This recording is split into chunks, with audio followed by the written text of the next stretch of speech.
stage today. He is an author, he's a teacher, he's a psychiatrist, and he's also the Prince of Pan-Africanism in the state of Ohio and around the world.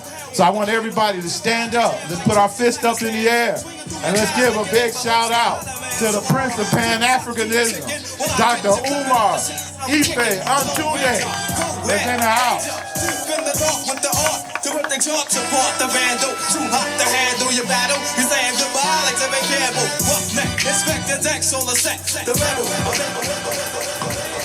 Oh, Baba. All right. So, Dr. Umar. Yes, sir. How you doing today, sir? Peace and Pan-Africanism. Black queens forever. Snow bunnies never! All right, we're getting ready to get started. Get started early.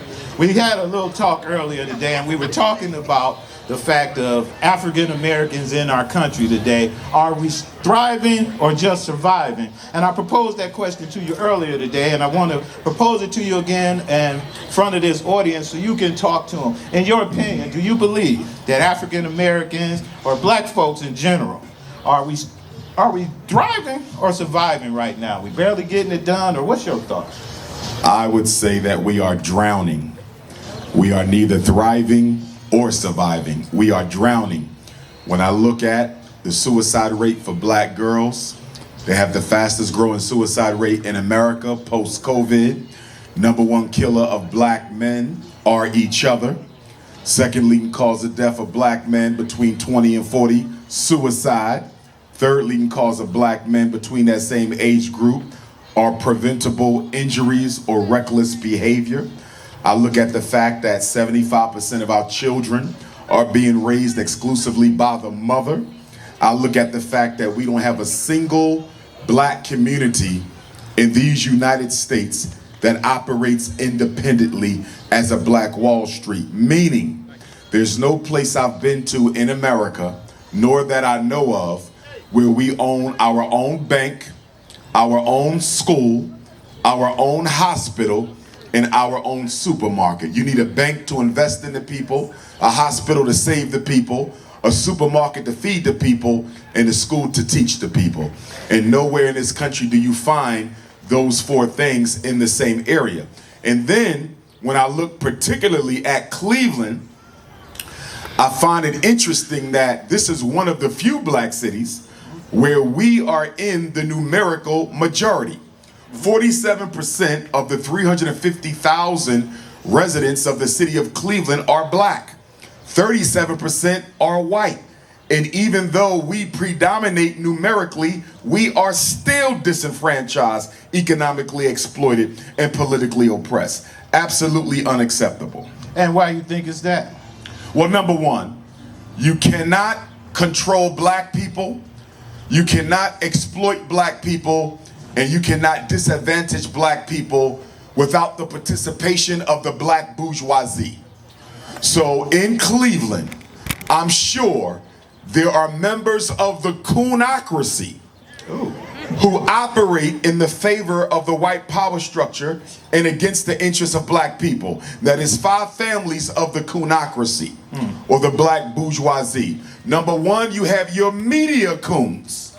The media coons are black people who own radio, newspaper, magazine, TV, podcasts, who do not discuss the critical issues in our community.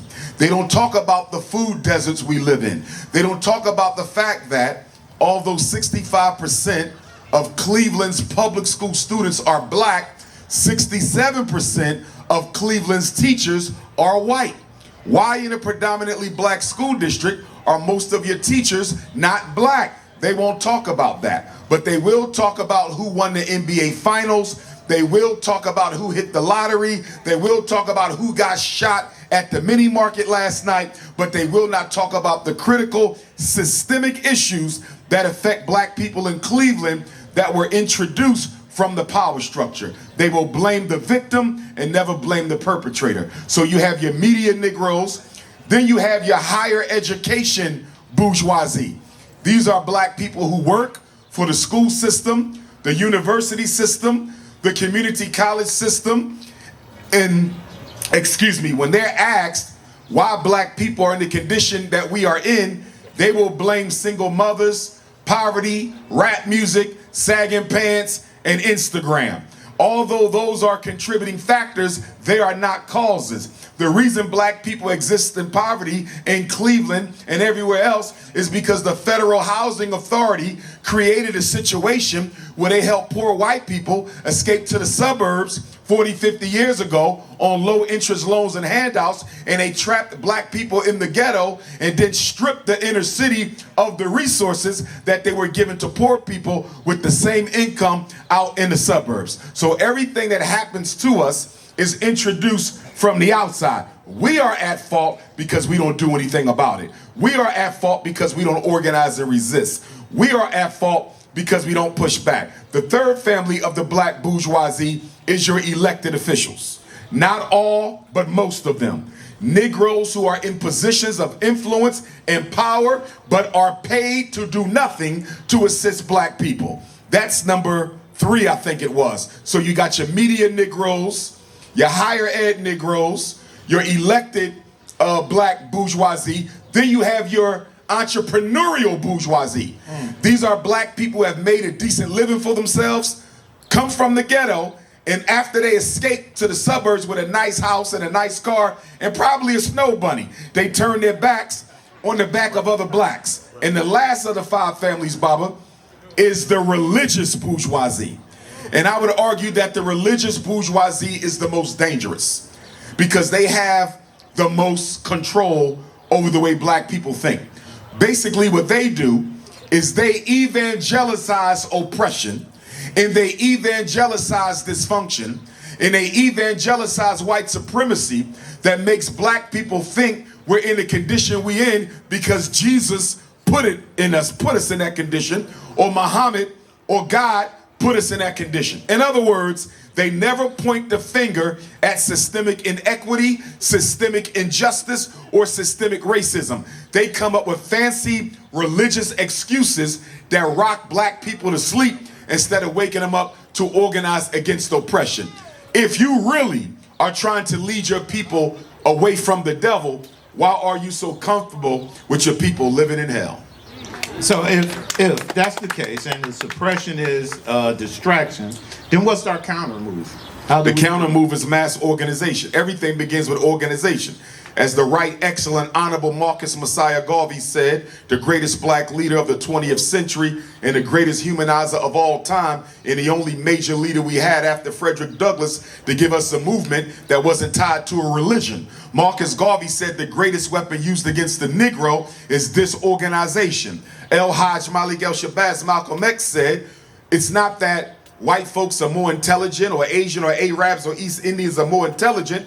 They simply out-organize us. Kwame Ture, Stokely Carmichael said, if you organize a little, you get a little done. If you organize some, you get some done. But if you don't organize at all, you don't get anything done. Black people are completely disorganized. And until we hate racism more than we hate each other, nothing will change. So I want you to tell everybody about racism. Yes, sir. Because I think people get confused sometimes about when you talk and when you speak, they take your passion for anger. And it's not anger, it's love for my people. And they take it as racism. So I want you sir. to explain that a little bit. Sure. First of all, I cannot be a racist because racism is a group system. There's no such thing as individual racists separate from the system of racism. That's like being on the Cleveland Browns, and I'm a Brown, but I can't exist separate from the Cleveland Browns organization. So there's no such thing as an individual racist. You're only racist by direct relationship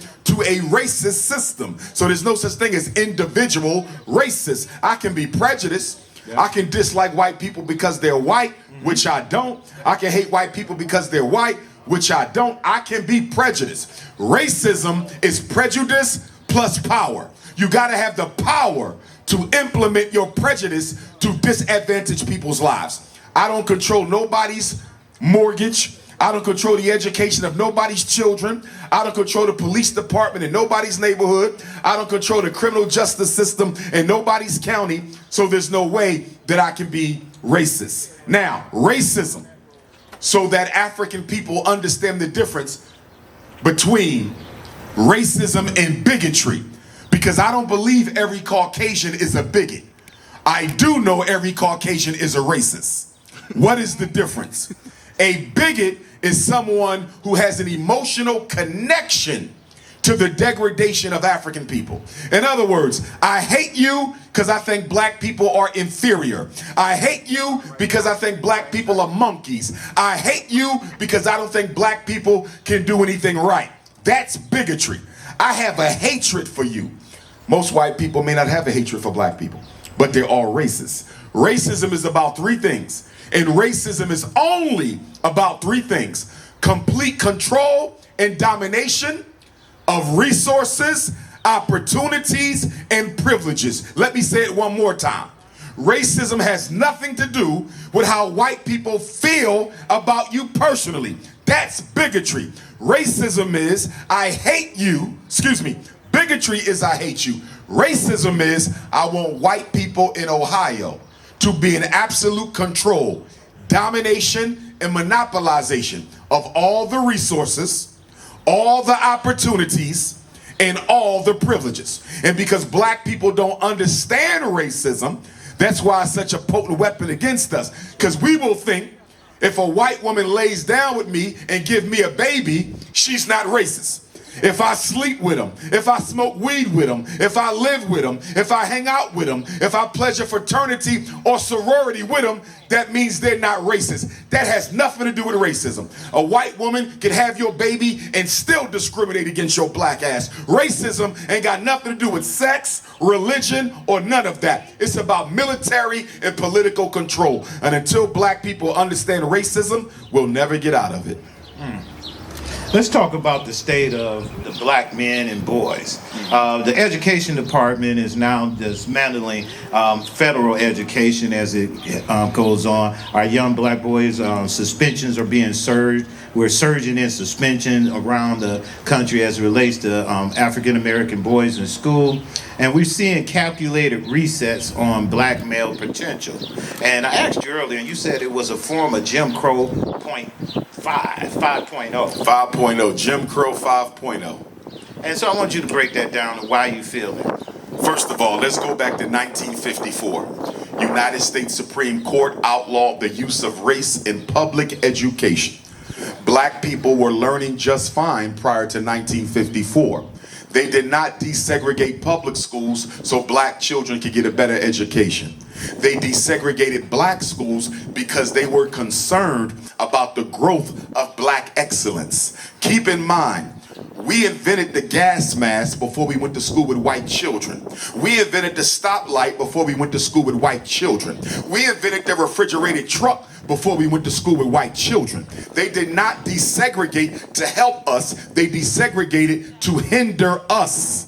They saw Black Wall Street in Tulsa. They saw Black Wall Street in Rosewood. They saw Black Wall Street in Wilmington, North Carolina. They saw Black Wall Street in Charleston. They saw independent black communities even here in Ohio. And they decided that if we want to stop the progress of black people, we must take over control of their children's education. And when they desegregated the schools, they did not bring black teachers with black students. The biggest layoff in public education is between 1954 and 1974 of black teachers. They brought our children into the schools. They fired the teachers. And so when our black children were bused into white schools, having to deal with not only bigoted white students, but bigoted white teachers, there was no black teachers in there to protect them.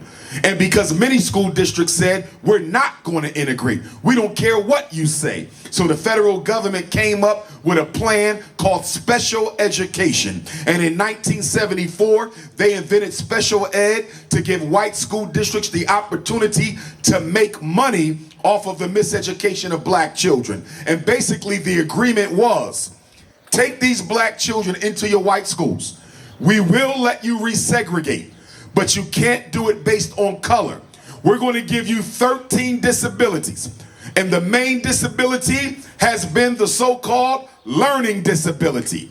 And if you get your white racist school psychologists who still work in Cleveland schools today to evaluate these black children and call them reading disabled, math disabled, comprehension disabled, intellectually disabled, emotionally disabled, you can separate them from the white children in a class of their own. So special education was created to undo the effects of desegregation. Now let me say this.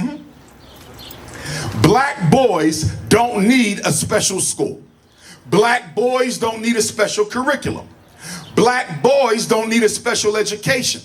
The problem is they have flipped this situation on its head, and they have the black community looking at our boys as if they are the problem. Nothing's wrong with black boys. The problem is the white teachers, who are 67% of Cleveland's teachers, don't care about the black boys they teach. So you should be intervening with the white teacher. But because of Snow Bunny privilege, she cannot be blamed. The white woman cannot be blamed for the failure of black boys. So what do? We let them blame our boys for why they can't read. We let them blame our boys for why they can't count. We let them blame our boys for why they can't sit still. And nobody ever points a finger at the racist white teacher. Public education is the only industry in America where the customer is blamed for not getting the product they paid for. When you go to the supermarket and your food is spoiled, you go back to the supermarket. When you buy an automobile and your car doesn't work, you go back to the auto shop. But when black kids come home and can't read, we don't look at the teachers, we blame them. So, are y'all ready for this? He's just getting started, all right? Let me say this real quick. I told y'all, he's just getting started. In order to teach a child, you have to care about them. Right. Are y'all listening to me? Right. In order to teach a child, you have to care about them. No child is going to take a risk at being embarrassed and humiliated in front of their class unless they know that teacher unconditionally cares about me. If I don't feel love in my classroom, if I know she's only there to pay her mortgage so her and her white police officer husband can pay their bills, then why would I try? The biggest thing missing from Cleveland schools, Dayton schools, Cincinnati, Youngstown, Ohio, the biggest thing missing is teachers who care. You got to love a child in order to teach them. Our babies are being victimized by psychological terrorism. Every day they walk into these schools. And then, when the boys can't sit still long enough to learn about Christopher Columbus, when they can't sit still long enough to learn about Helen Keller, when they can't sit still long enough to learn about Anne Frank and Thomas Jefferson, they want to send them to the psychiatrist and get an ADHD, ODD, CD, IDD, BULLSHIT. Listen to me. Don't you ever let a teacher tell you your child needs medication to get an education. Our children don't need medication to get an education. Boys are active by nature. Black ones, white ones, brown ones, red ones, yellow ones. The problem is the schools are run by women, and those women expect boys to behave like girls. And when he can sit still like the girls, he's considered to be disabled. If we had more black male teachers, we wouldn't have this problem. When boys go through puberty, and their body starts to prepare for their ability to produce children, they start producing testosterone in high levels. Testosterone makes you energetic. Testosterone makes you want to jump, run, climb, tackle somebody. When girls go through puberty, their body starts to generate high levels of estrogen. When girls are going through puberty, they want to lay down. They want to sleep. They want to take it easy. Boys are the exact opposite, and the problem is that the American public school system is not designed to cater to the needs of black boys. So they send you to the doctor, and the doctor going to give you a Ritalin prescription, an Adderall prescription, a Metadate prescription, a Cycler prescription. Put your son on crack. Here's the problem. You got black men all over Ohio in jail for selling crack.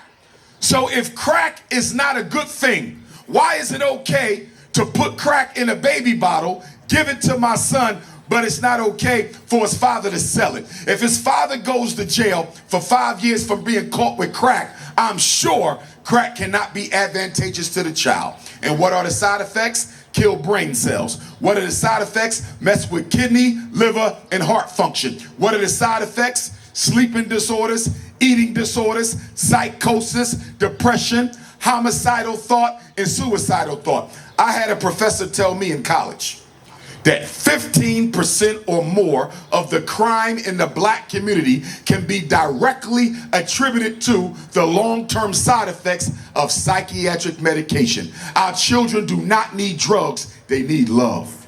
Right. We're going to talk about your book, because now we're here today and we want everybody to know he has a book that he has published, and we have them over there at the table there, that if you're interested in it, we're going to raffle off a couple of them today as a gift for folks who came to the program today. But I want to talk to you, if you don't mind, telling everybody about your book that you wrote and some of the tools that they can use from that book to kind of help them deal with students or their kids going through this process. Well, my first book, Psychoacademic Holocaust, the special ed and ADHD wars against black boys. I wrote that book because as I traveled the country, being a certified school psychologist, I noticed that most black parents knew nothing about educational law, and they knew nothing about behavioral procedure, and they knew nothing about special education policy. So when I wrote Psychoacademic Holocaust, I thought that I hit the nail on the head. But parents came back, and although the book benefited them, they still had a lot of unanswered questions. So I said, I gotta get more technical this time. I gotta really go down to the grassroots and make sure they understand this thing. And so Black Parent Advocate grew out of a need to make sure black parents, particularly mothers, since they're raising so many of our children alone, that they would have a how-to manual on how to deal with any problem the school throws at you. So half of that book are letters that you can reproduce, put your name on it, take mine off, and give to the school.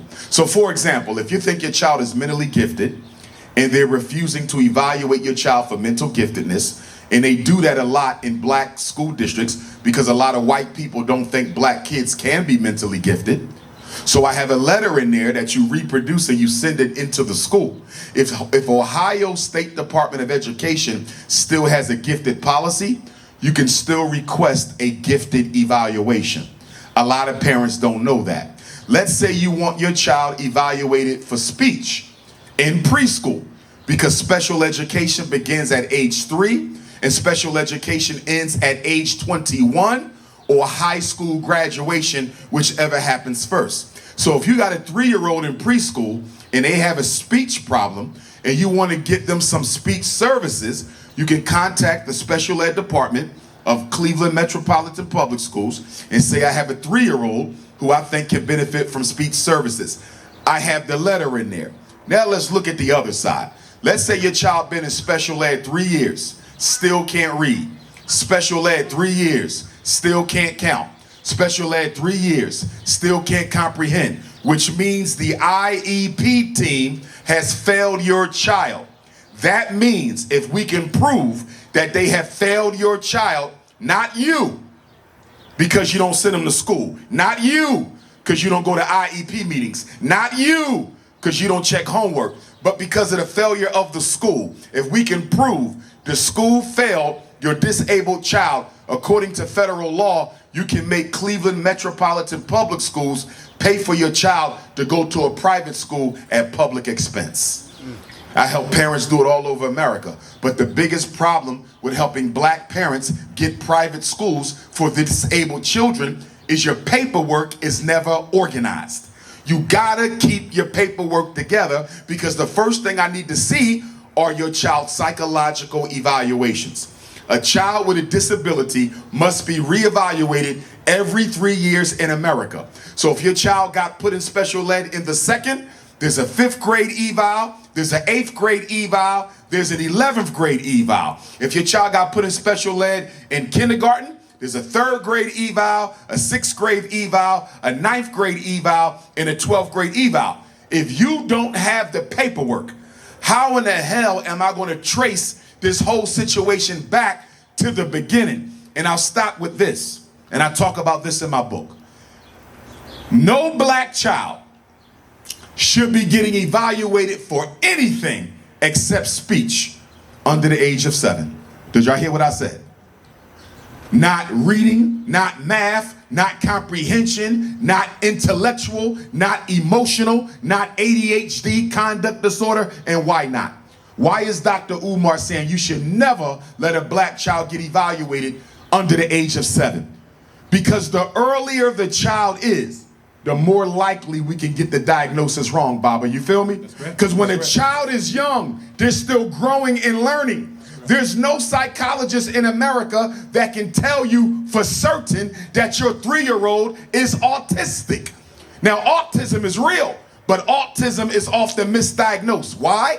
Because we get them evaluated too soon. And the reason we get them evaluated too soon, Baba, the reason the preschools push it is they want the special ed money. Did y'all hear me? They want the special ed money. They don't care about your child. They want the money. And since special ed begins at 3, if you silly enough to let them evaluate a 3-year-old, okay, they'll put them in special ed so they can get that money. A special ed child is worth, on average, twice as much as a regular child. So let me give you an example. Let's say Cleveland Public School spends $10,000 a year on a child, Bob, a regular child. Right. The minute I say he's autistic, the minute I say he's emotionally disturbed, the minute I say he has a reading problem, he ain't worth 10. He worth 20. And they get the extra 10 every year. So if you put your 2nd grader in special ed and they get an extra $10,000 a year, by the time he graduates from 12th grade, that's $100,000 extra for one. So how much money do they get in Cleveland schools? For 100. How much is the special ed budget in Cleveland schools? For 1,000. They are literally pimping our children in the name of miseducation. And the saddest thing is most of our children who have been determined to be learning disabled are not learning disabled. You know what their real problem is? Lazy disabled. They don't want to learn how to read. They don't feel like learning how to count. They don't feel like learning how to comprehend. And guess what, parents? A lot of you are guilty too, because you are raising lazy ass black children. They do what they want when they feel like it. What is the #1 job of a black parent in America after you teach your child to love themselves? It is to teach your child discipline. And what is Dr. Umar's definition of discipline? It is the ability to do what you don't want to do when it has to be done, whether you like it or not. And if you graduate a 12th grader who don't have self-control and self-discipline, you have just created a victim for the white power structure.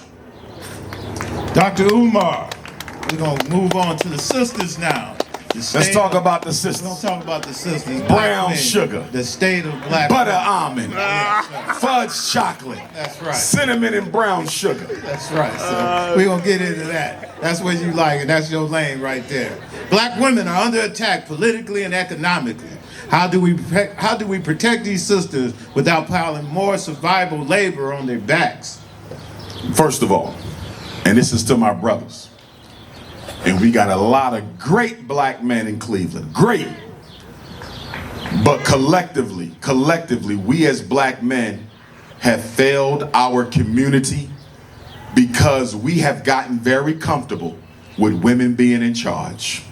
Let's go back in history just a little bit so we understand how we got here. After the FBI executed Dr. King, they said we have to stop the creation of another black liberation movement. After they killed King, they took out our Prentice Bunchy Carter and John Huggins, the leader of the Los Angeles Panthers. They took out Frantz Fanon, our revolutionary black psychiatrist. They took out Fred Hampton in Chicago, and they took out George Jackson, Soledad brother. That was the final five. After they got rid of all the true revolutionaries and created the coonocracy, they then said, we have to make sure black people cannot finance any more revolutions. So what's the first thing America did in 1970, 2 years after they killed King? They came into Cleveland, they came into Cincinnati, they came into Youngstown, and they start shutting down the factory jobs that our grandparents used to work at. They did this on purpose to make sure we could not finance any more black freedom struggles. Then they went into the high schools of Cleveland. They went into the high schools of Columbus. They went into the high schools of Dayton. And guess what they did? They removed the industrial building training programs. Once upon a time, you could become an electrician in high school. Once upon a time, you could become a plumber in high school. Once upon a time, you could become a roofer or a welder in high school. The white man did away with all of that. To do what? Create poverty in black America on a scale like we have never seen. And then they start telling black people that if you want to make it in America, go to college. And so for 50 years, we've been sending every black person to college. And what have we got for it? A small group of elitist blacks who think they better than everybody else. And the rest of us got stuck with hundreds of thousands of dollars of student loan debt. And most of you don't even work in a profession that has anything to do with the area you got your degree in. They played us. That was a scam between the banks, the government, and the universities. Meanwhile, when I drive through Cleveland, what do I see? White people building the new construction projects. Asians, Latinos building the new construction projects. And if I go ask your mayor why we ain't got more black folks, he's going to say because y'all don't have the paperwork and the certifications. But there's a reason for that. Y'all gutted them programs out of our high schools. And guess what? They don't want to put them back. You know why? Because as long as they not training black men and black women with the skills that pay the bills. What did I call them? The skills that pay the bills. As long as they're not training our children with the skills that pay the bills, white people will forever dominate the economic landscape of Cincinnati. This is all a scam, a setup, and a hoax, and your black bourgeoisie is not even telling you what they're doing, nor are they fighting back. Cleveland. No, I was in Cincinnati last month. Cleveland has 17 city council persons. 8 of them black, 8 of them white, 1 of them Latino. So in a city that's half black, largest population, half the city council black, why in the hell we ain't got nothing to show for it? Because people are being paid to leave you in the dust. What they got to do with our black queens? Everything. Now let's get back to the black queens. 3 things. So first of all, they deindustrialized us. 1980, the CIA came in and dropped crack cocaine off. So all these unemployed black men had a decision to make. You can sell the crack and pay the bills, or you can smoke the crack and deal with the fact you can't pay the bills. Either way, you're going to jail. The 70s and the 80s was the agenda to make the black man economically irrelevant to the black woman. Did you hear what I just said? I'm going to say it again. The 1970s and the 1980s were the decades of making the black man economically irrelevant to the black woman. The white man said, if we can eliminate the black woman's dependency and trust on the black man, we can split them against each other. And what are we doing all over the internet today? Fighting back and forth. Black women canceling black men canceling black women, and we all look like fools because we're the only people in America who get on the damn internet and tear each other down for the entertainment of non-black people. So Then 1994, your first black president, Bill Clinton.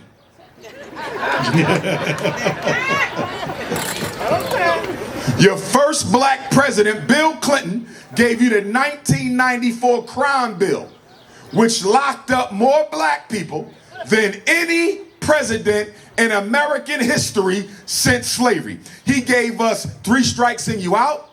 He gave us mandatory sentencing for drugs. And he gave us 3 strikes and you out, life sentences for dope, and mandatory minimums. Bill Clinton and the Democratic Party destroyed the backbone of the black family. It was that 1994 crime bill that destroyed us. It gave rise to a teenage pregnancy we had never seen before. Yeah, we had teenage pregnancy, but we ain't had nothing like we caught in the 80s and 90s with crack in the Bill Clinton crime bill. And then in the year 2000, George Bush gave the black church an economic stimulus package called the Faith-Based Initiative, where he started paying black churches federal money so they would no longer fight for black people.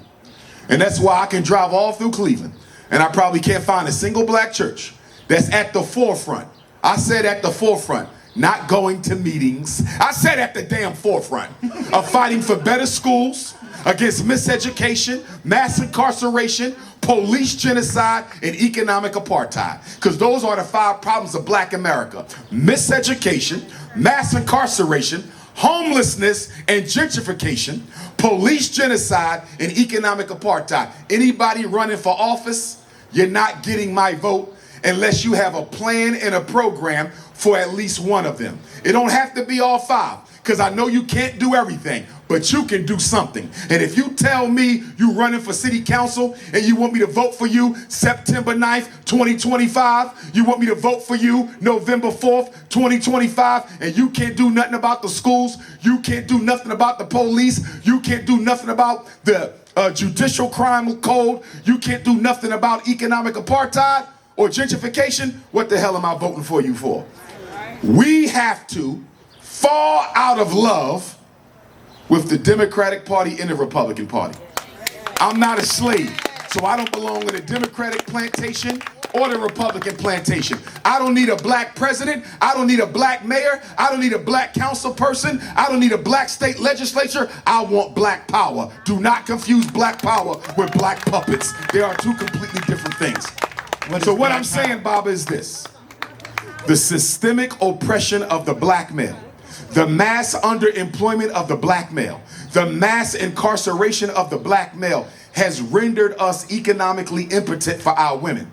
And I need black women to understand that most black men are not in the condition he's in because he's lazy and trifling. He's in the condition he's in because the power structure, white society, local government, state government, federal government created a system to destroy the black man's ability to be a man in his house. And we should be fighting side by side, black man and black woman, for black liberation and black freedom. Black power. Black power, man. What would a fully protected, empowered, and supported black womanhood look like to you? A woman with a husband, first of all. Black men gotta start marrying our queens.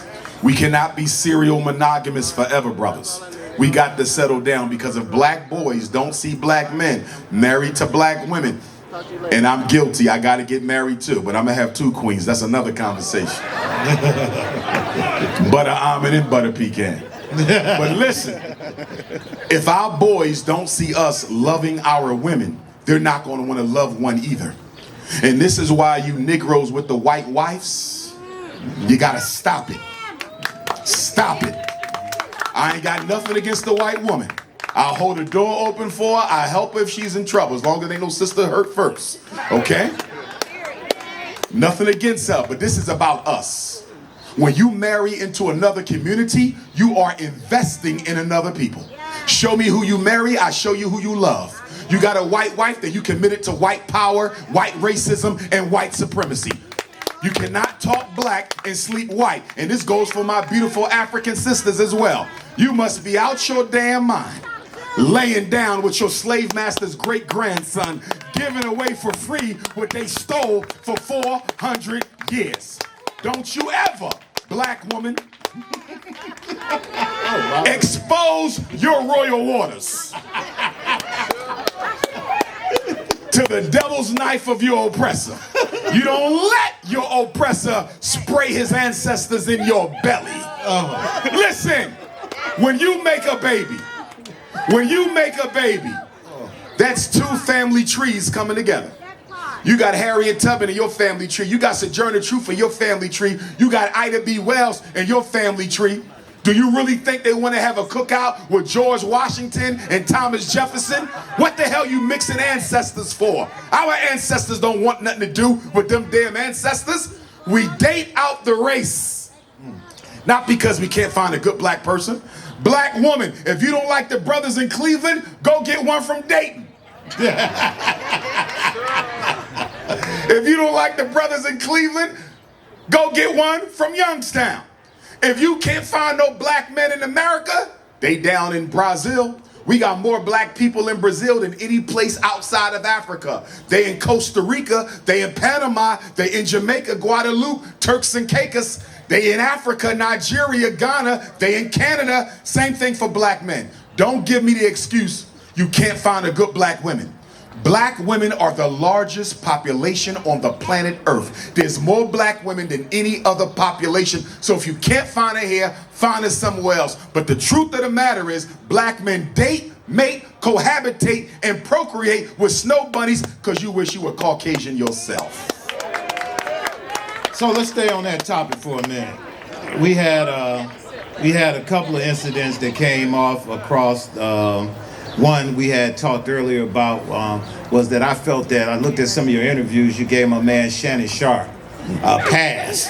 I know that you had looked Club at Shay Shay. Shout out to Club Shay Shay. Club Shay Shay. He's been around for a while. He's been Snow Bunny. And he's been a guy that we all like, we respect. And I like everything. Shannon Sharp. We I like, like Shannon. and I looked I at, like but Shannon. I saw that you kind of gave him sort of a break on what he was doing and the situation is in. Why don't you I ain't give him a break though, Elder. All right. What I said, see, here's my thing.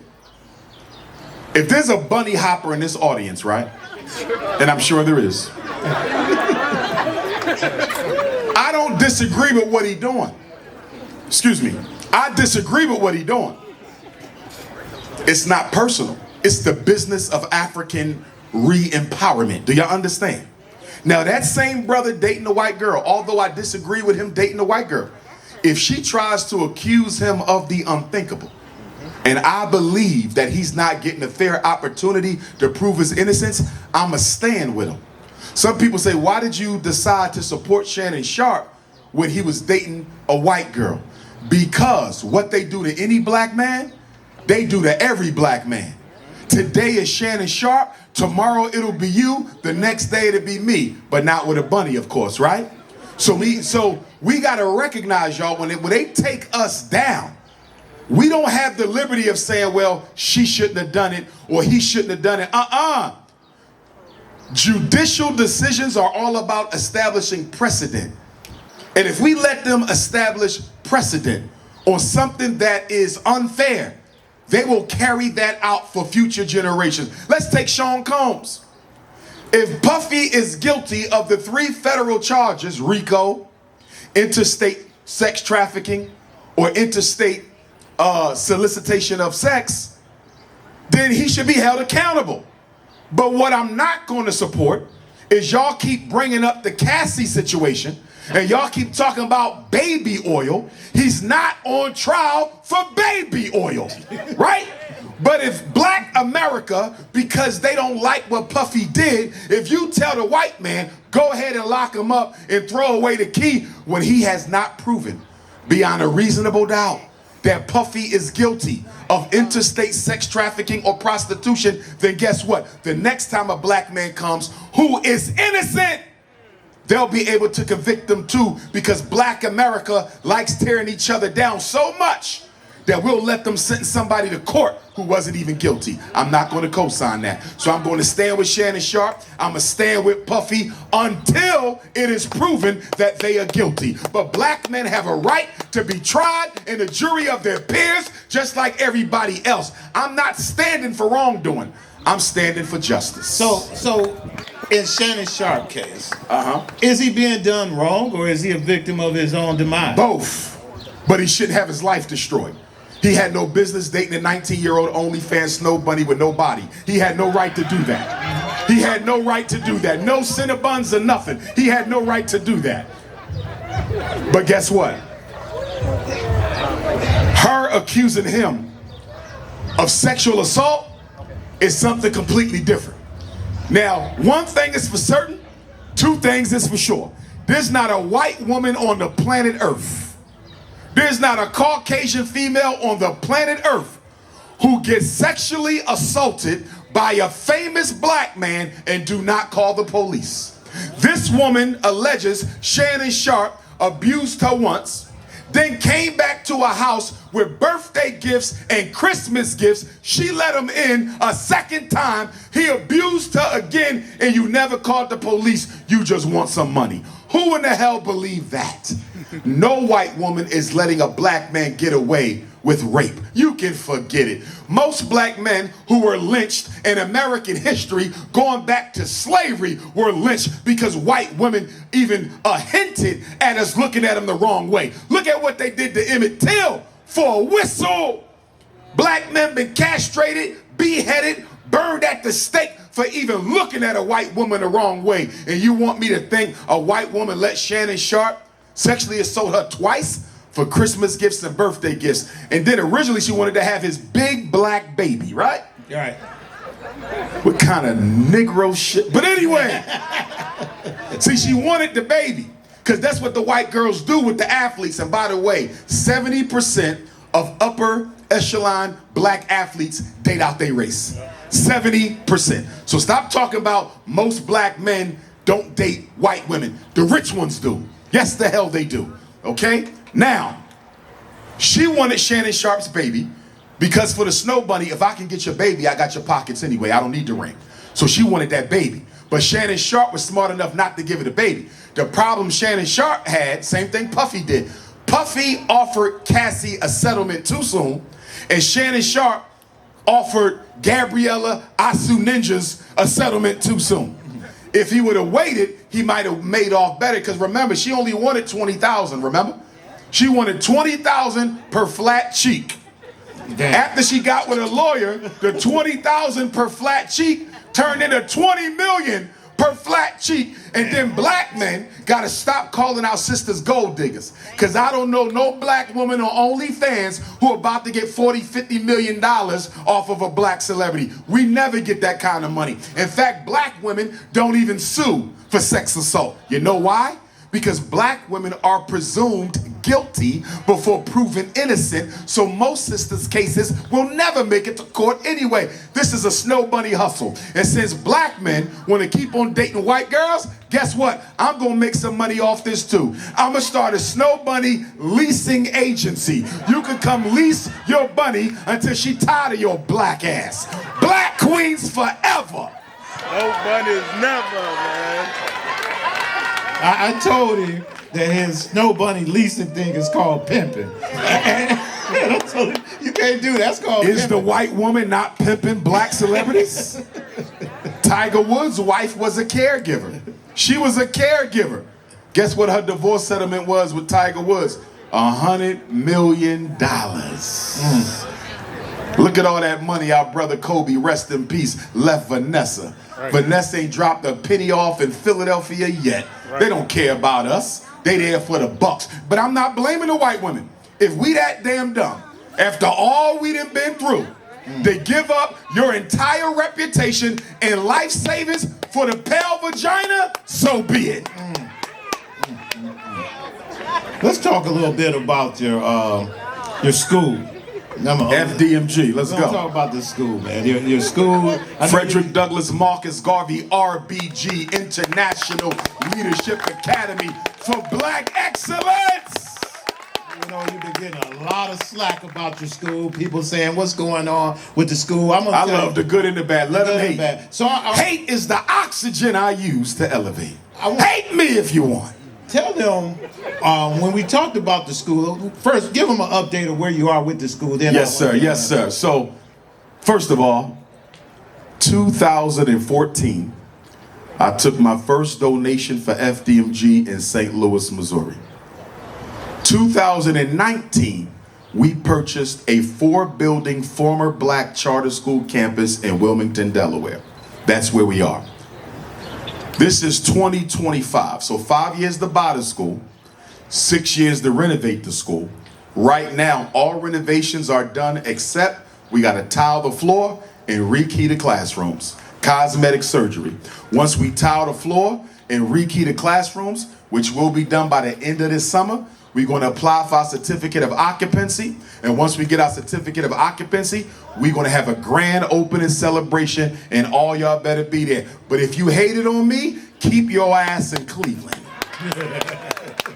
Don't apologize.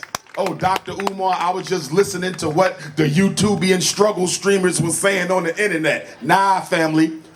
You don't hate on somebody doing something your ass ain't doing. So one of the things that I got out of it, I was doing my research and was watching just a lot of your content, and I noticed something that you said. You said, and it goes back to when we talk about community and building and us being a part of our own communities and supporting our own. You mentioned that you received no funds, $0. From black celebrities. From black celebrities. Yes, sir. Or anyone in that regards to help you build a school. Yes, People sir. who can easily write a check to you to get it done. In your mind, what is the biggest holdup on why us as black folks who have it never give it up? First of all, I want to say I'm not upset about it because I know black celebrities are controlled by the white power structure. They own them. Most black celebrities are surrounded by a white team. They got a white publicist, they got a white lawyer, they got a white accountant, they got a white wife, right? Surrounded by Caucasians. So understanding how easily they can be taken out, because I mean, let's just be honest. We know Michael Jackson was murdered because he didn't want to sell back his interest in the Beatles. We know Prince was murdered because he didn't want to give a certain music company his unpublished music. We know Tupac was murdered because he was politicizing the gangs in LA. We know Whitney Houston was murdered because she wanted her masters and her publishing back. We know these things. We know Bill Cosby was arrested not because he sexually assaulted 40 old white women. He was, Lord. He was arrested because him and his wife had a home in Massachusetts that the second largest oil company in the world wanted to drill under Bill Cosby's house and get to the oil, and Bill Cosby said no. That's why they got Bill Cosby. And although R. Kelly may be guilty and should be held accountable, that's not why R. Kelly in jail. R. Kelly in jail because R. Kelly didn't want to sell his masters to a certain music company. So I know why the celebrities don't want to be seen publicly with Dr. Umar, but I still love them. They call me up, we talk on the phone, they come backstage to my lecture, and I understand where they are, so I don't blame them. This is how I look at it. I look at it like this, brothers and sisters. If I take a big check from a black celebrity, and that black celebrity gets accused of the unthinkable, I'm now beholden to defend and protect that black celebrity. Are y'all following me?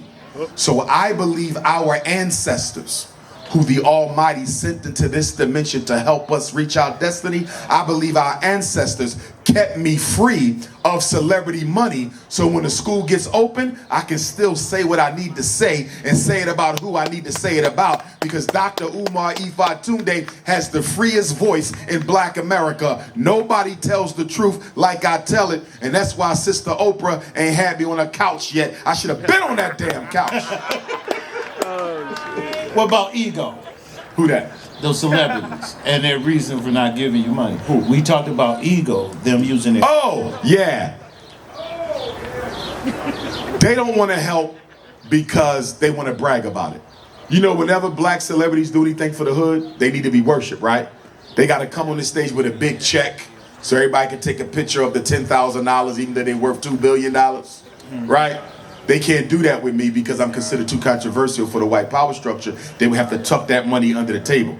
They don't want to do that. They want to be worshiped. But the biggest reason is the fear. But like I said, I'm not upset though, because I believe the ancestors kept me free from any type of external influence so I can continue to tell the truth. You got to have a truth teller. And I'm the truth teller for our generation. Black power. All right, we're going to take a couple of questions. I told y'all that we're going to be Let's here. take some questions. We're going to take a couple of questions. Might have one of my enemies out there asking some dumb shit. Come on. Ken, where you at? Man, Ken got the mic. Ken, come on up. We're going to start with man Where Jay. Ken at? Here he is right there. Come on Who up. got Jay. the first question? Jay, right here. Jay, you got the first question. Come on up. Come on up, brother There's Jay. a mic over there. You can get over there. We want, if you got a question, kind of come over on that side because we want to get you on camera and all of that. Before that first question, because I know we got parents out here, educators out here, we got activists out here, Pan-Africanists out here. If you ever need to reach Dr. Umar, I'm giving you my personal cell number right now. Take your phone out. I do not answer the phone. Do not call me. Text me. Unless you 5'5" thick in the thighs with all natural hair. Here we go. 215-989-9858. Again, 215-989-9858. One more time in case you had something to drink before you got here. 215-989-9858. And if we take a photo together tonight, please text it to me. Black power. So listen, everybody, we want this to be a question, not a long, Not a speech. Not a speech, okay? So just go ahead and ask your question because we don't want to be here long. Last thing, Lateef, all right, we got a camera on our question, people. We ready to go? All right, first question, Jay.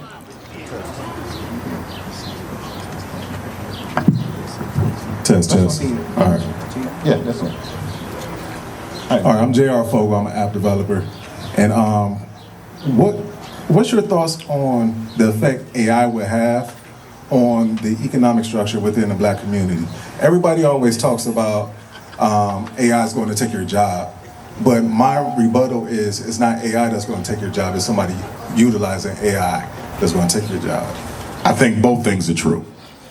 AI is going to take a lot of jobs.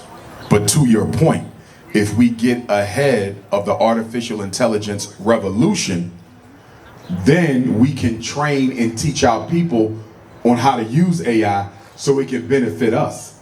Here's my question. Is there a single one of the black public schools in Cleveland that's teaching AI to our children? Probably not one of them you see.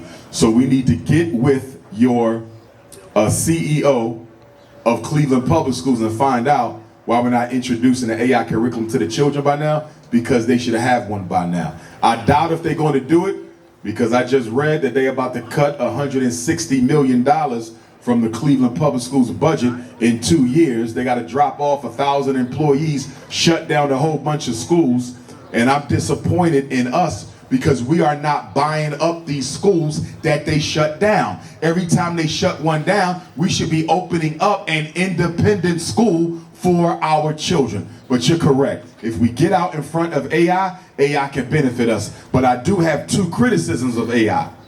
Number one, now that that technology exists, you will never again be able to prove that what you see is or is not the truth. If we thought the FBI and CIA could frame us before, they can really frame us now. They can literally create reality. So I'm very concerned about that for the activists and revolutionaries in Cleveland. Number two, AI is exploiting the hell out of Africa. These AI companies have our African brothers and sisters working for less than $1 a day, filing through all the bits of information that got to be encoded and uploaded. So if we are going to have an AI revolution, my brother, and I support you, okay, I'll work with you, but we got to do something to make sure our African brothers and sisters are receiving a livable wage, because this AI revolution is taking place on the backs of the economic enslavement of African people. Black power. Next. Dr. Umar, my name is Mark Foy. Pleasure having you here in the city of Cleveland. Appreciate you, brother. Question to you. Can you explain and your stance on Kamala Harris and the threat of white power? Yes, indeed. I did not vote for Kamala Harris. Yes, sir. I did not vote for Donald Trump. Yeah. Unlike many black people who believe you must vote even if you have nothing you're looking for, I'm not in that group. My vote is extremely important to me. You don't get it unless you earn it. I didn't hear a single solution from the Democratic Party nominee or the Republican Party nominee when it came to miseducation, mass incarceration, gentrification, police brutality, or economic apartheid. So I had no reason to vote. Kamala Harris, in response to a question on reparations, shook her head and said, I will not do anything especially for black folks. Donald Trump is giving us hell. Kamala Harris would have given you hell too. It would have just been different. Donald Trump is kicking out all non-whites and those who descended from the Africans who built this country. He wanted America to be a whites-only country, right?